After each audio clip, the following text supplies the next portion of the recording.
Nagpaabot naman ng financial at food assistance ang Committee on Basic, Higher and Technical Education para sa mga student athletes na lumalahok sa 5th Bangsamoro Autonomous Region in Muslim Mindanao Athletic Association o BARMA-AMIT na kasalukuyang idinarao sa Parang Maguindanao del Norte.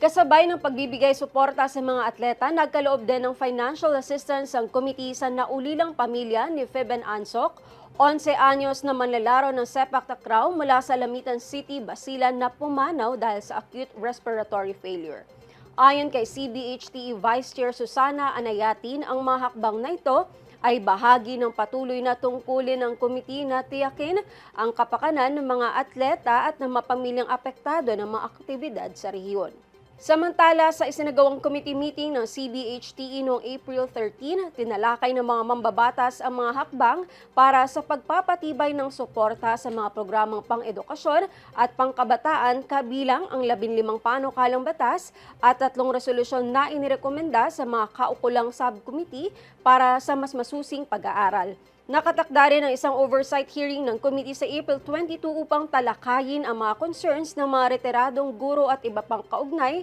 na usaping pang-edukasyon. Ang meeting po na ginanap ngayong araw ng Committee on Basic and Higher Technical Education